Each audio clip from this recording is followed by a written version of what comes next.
And this is a challenging time for a lot of Canadians. The cost of living is challenging, and when you have gas prices and home heating oil added to that, that can make things really tough. And Ken and I had a good conversation about that. Okay, so the last economic update, the last budget update from Freeland, essentially gave the CBC an extra $42 million to help the CBC recover through the pandemic, right? Isn't that nice? And that's 42 million extra on top of the billion plus they get every single year. So they got an extra 42 million from the feds to help them recover through the pandemic. Well, since the beginning of the pandemic, they handed out 46 million in bonuses. You see that math? An extra 42 million to help recover from the pandemic, then an extra 46 million dollars in bonuses to their employees during the pandemic, right? So that just doesn't really add up to me. As you know, yeah, we've just released our second quarter housing market index numbers, and as you say, builder sentiment still definitely down. We really bottomed out in Q4 of 2022 with interest rates still on the rise. Things settled out a little bit in January, as expected, when the Bank of Canada paused its interest rates hike. We did see industry sentiment starting to bounce back a little bit. With the additional hike again in June and then July, we're still quite low, expecting a significantly slower year in terms of housing starts, which is...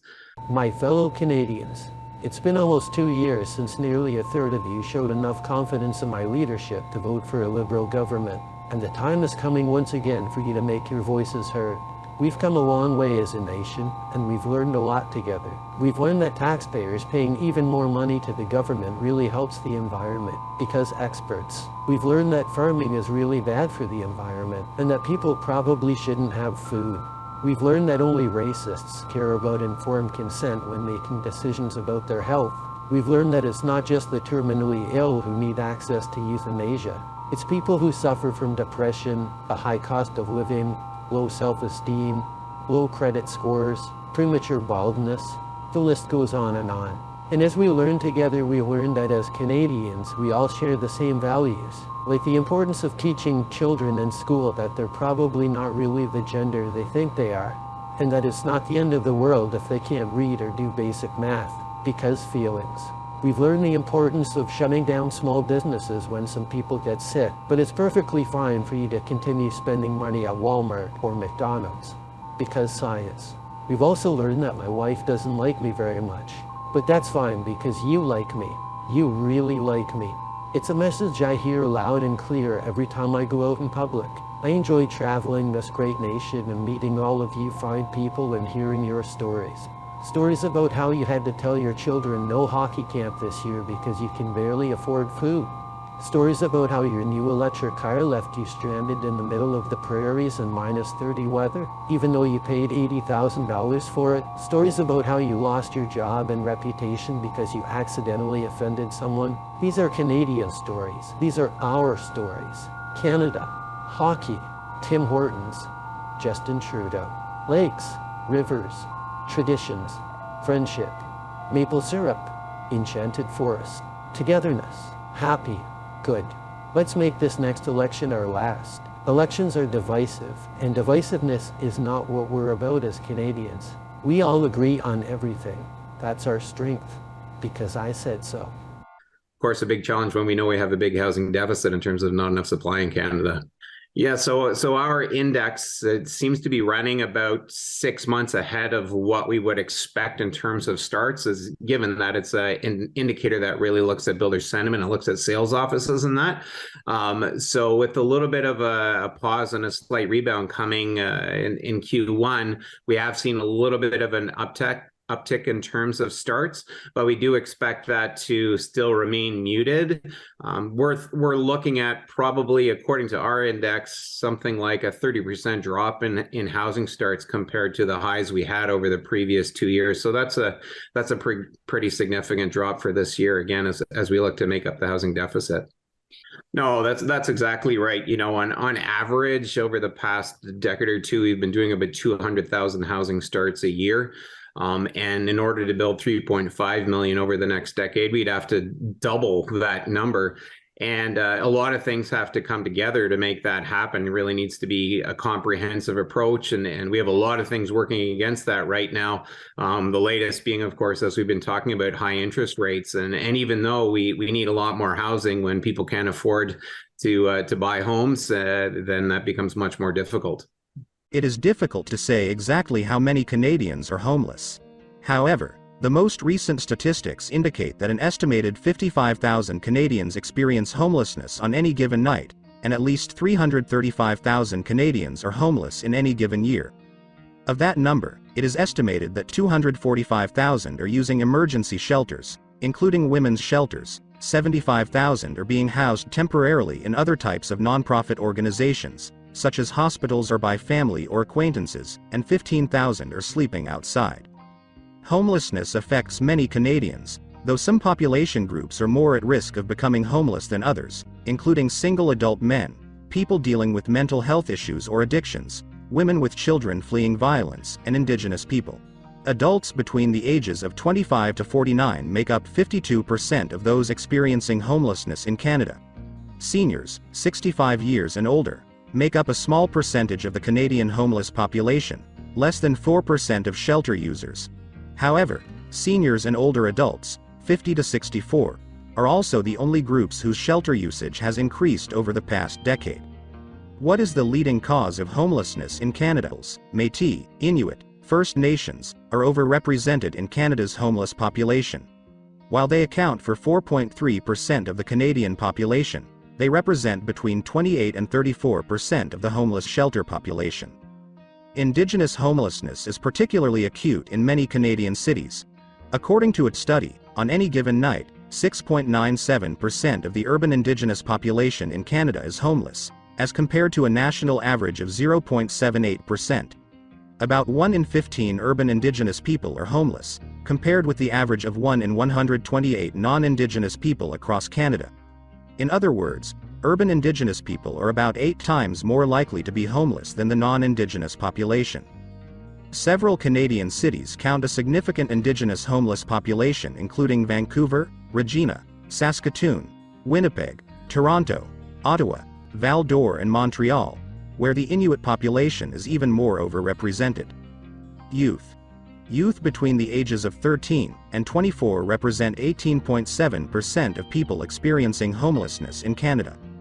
A high percentage of homeless youth identified as LGBTQ2S, 29.5%, Indigenous, 30.6%, or as members of racialized communities, 28.2%. In terms of gender, 57.6% identified as male, 36.4% as female, 1.8% as transgender, 1.8% as two-spirit, and 2.5% as gender non-binary. Many were homeless at a young age. 40.1% of participants in a 2020 study reported that they were under the age of 16 when they first experienced homelessness. According to a 2006 study on street youth, this segment of the homeless population in Canada is particularly vulnerable. The prevalence of sexually transmitted infections and bloodborne infections in street youth is 10 to 12 times higher than youth in the general population. They are 11 times more likely to die from suicide or substance overdose. 12 to 32% of them report engaging in sex work, and 45.8% of them have injected drugs. Women represent 27.3% of people experiencing homelessness in Canada. Their experiences often differ from men in several ways. Studies show that homeless women are at higher risk of violence and assault, sexual exploitation and abuse. Many women are among the hidden homeless because they prefer to avoid the shelter system in the streets, even if it means staying in dangerous situations, including domestic violence. Domestic violence is a major cause of homelessness for women, as well as poverty resulting from gender inequality. Several studies show that female homelessness is directly impacted by the fact that women experience more precariousness in the job market, have lower wages, and are more likely to be head of a single-parented family, all resulting in a deeper poverty than their male counterparts. This impacts the kind of housing they can afford, their food security, and their health conditions. Racialized, immigrant and indigenous women may experience additional systemic barriers, thereby compounding their experiences with homelessness. Mental health and homelessness. Homeless people are more likely to experience mental health issues than the general population. In fact, the two conditions may reinforce each other. Loneliness, social exclusion, and psychological distress often go along with homelessness, and poor mental health contributes to poverty, disaffiliation and personal vulnerability, which in turn can lead to homelessness.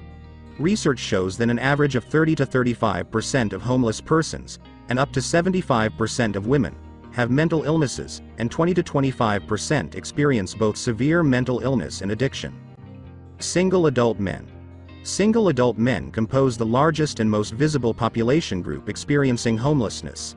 Single males between the ages of 25 and 55 accounted for 47.5% of the homeless population in Canada between 2005 and 2009. Homeless shelters in Canada. Okay, well, thank you very much, Seamus, for those very kind words. I was gonna put my hair in a ponytail, but I'll leave it down to demonstrate the strength of the local resource, okay?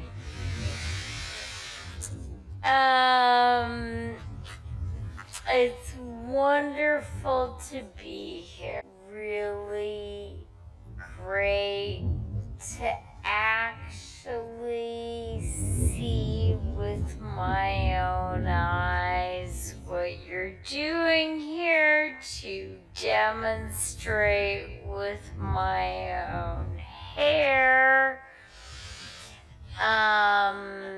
the power of the wind here.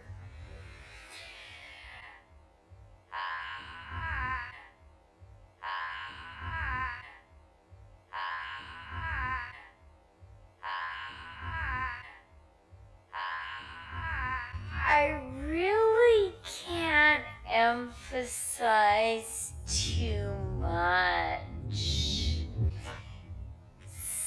Such a big deal. And I'm, frankly very moved and very proud to be able to be here and talk to the people making it happen and to see what you're doing and to learn from you the things that we as a government need to keep on doing to really make this happen, to help you get to the next stage. And what I have heard from them, what I hear from members of our Newfoundland and Labrador caucus, is that the price of fuel, the price of gas, the price of heating oil is a real challenge here. And this is a challenging time for a lot of Canadians.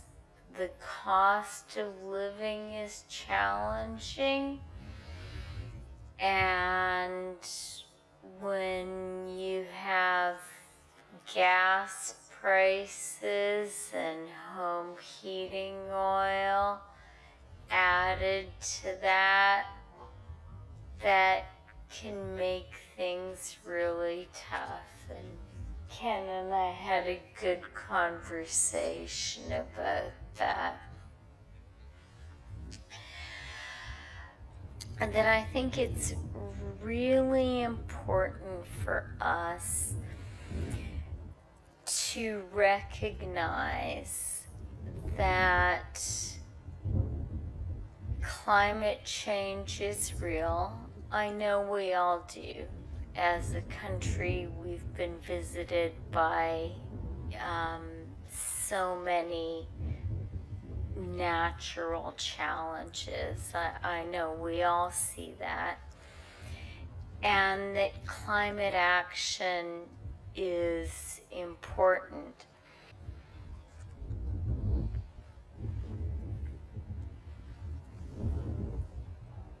Other outlets? Sure. I really believe that there is a race right now in the world. There is a race to attract capital, and there is a race to build the big clean energy projects the world is going to need to fuel the green transition. I describe this transition as being comparable to the Industrial Revolution, and I really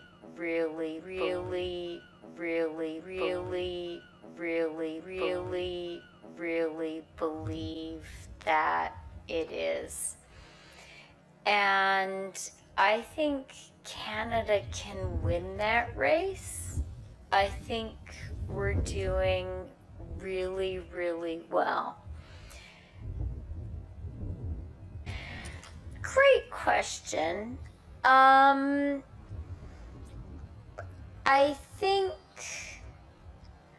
think we're doing very well in the race. And I think we are one of the winners. But I think the real answer to that question is going to be given in the next 12 to 24 months. I think big decisions are being made in the world today about capital allocation for clean economy projects. And so I think there is a real urgency. That's why in the budget in the spring, we put forward such an ambitious suite of tax credits, because we could see there was a race, and we knew that Canada had to get, I don't know what metaphor I want, a better pair of running shoes to really be competing in that race. We're competitive right now.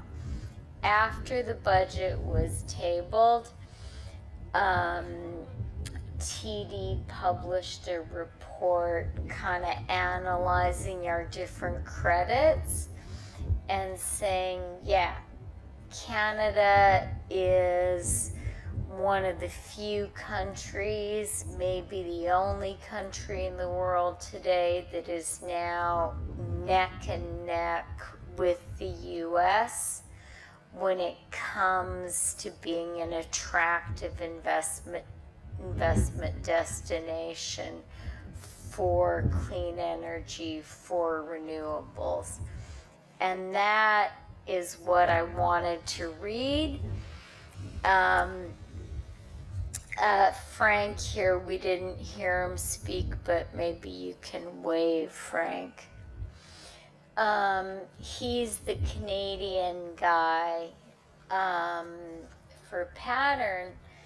And when we were talking earlier, I said my ambition is for him and for every Canadian company rep of every global company to be able to say to their company head, Canada is the best place in the world to invest in these projects. That's what we're working hard to accomplish. And look, the federal government only does part of that work. Most of that work is done by the people here. And I think you guys are doing an outstanding job. My job is to support you and to create the conditions that make it possible for great, hardworking Canadians, great, committed entrepreneurial communities to attract the investment that Canada needs. And I think as a country, we're doing a pretty good job, but we have to keep working at it. And my second question, I want to follow up on what... So the hydrogen tax credit, I mean, there are a number of tax credits in our that we put forward in the spring that will help this project. The hydrogen tax credit will be particularly valuable because this is a hydrogen project and it supports up to 40%. So for projects that qualify at the top of the scale, it is a very supportive credit and can make the difference between whether a project is commercially viable or not. Ultimately, those are market decisions. Those are decisions by people, businesses making investments.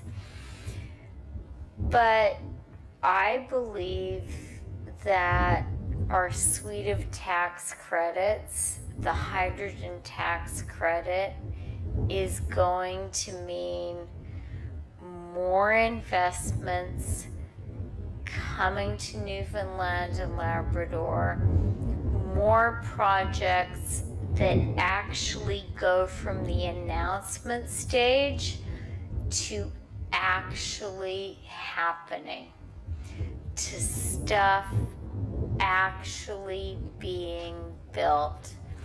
And how does that make a difference? It's going to mean a lot of great jobs for people right here in this community.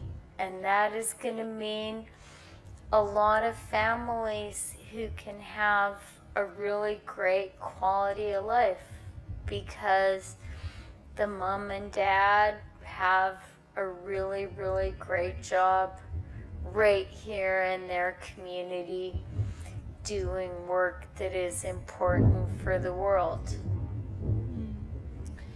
And just as a follow-up, what are you hearing from people who wish to work in hydrogen? You know, that is a great question.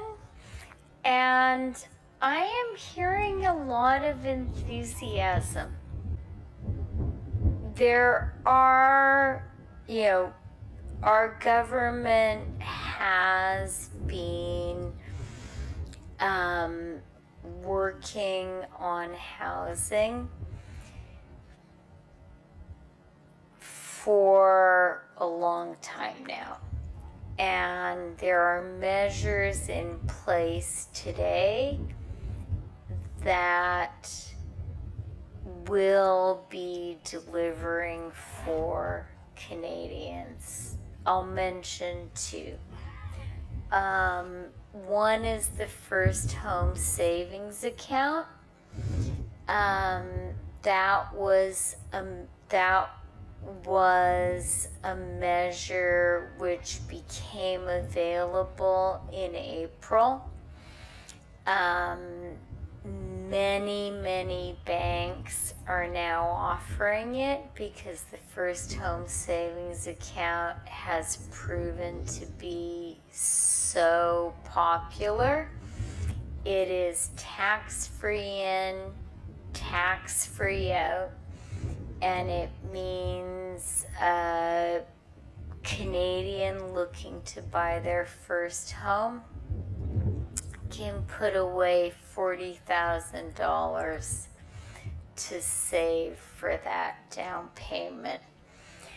And from my perspective, the fact that so many Canadians are now opening those accounts shows that it is a measure that is meeting a need.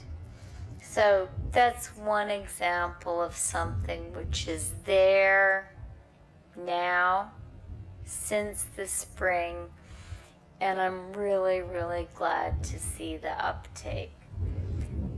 Another example of a measure which is there right now is the National Housing Accelerator.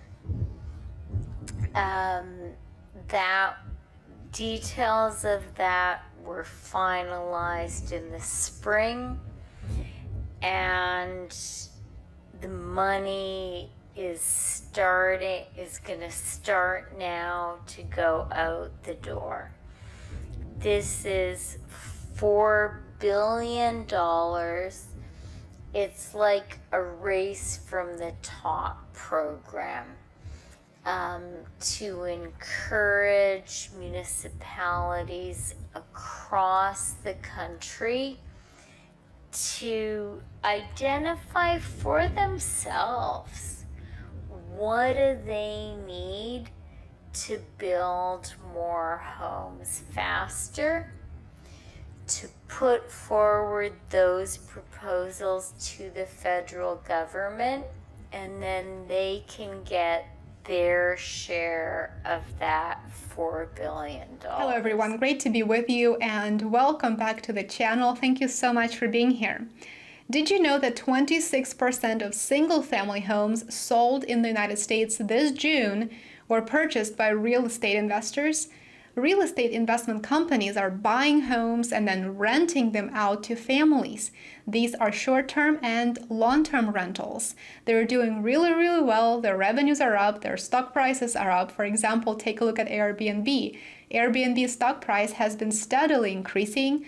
Its year-to-date revenue is up nearly 72% year over year. So there is no wonder that what we have now is a housing affordability crisis.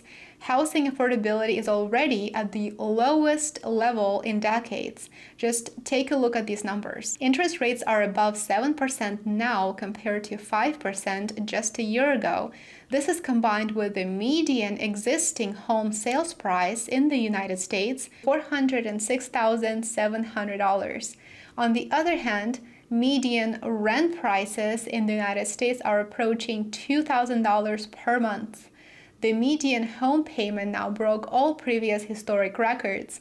Mortgage payments spiked nearly 20% from just a year ago. According to Redfin, a median payment is now $2,605. The average salary of a full-time worker was $1,095.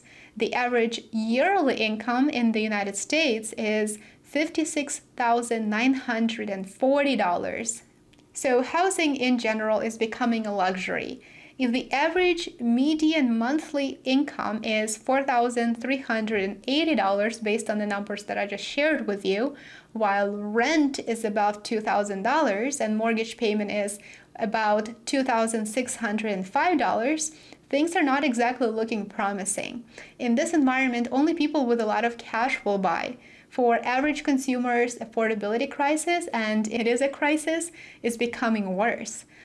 So that is very concrete action, which is going to get more homes built faster in Canada.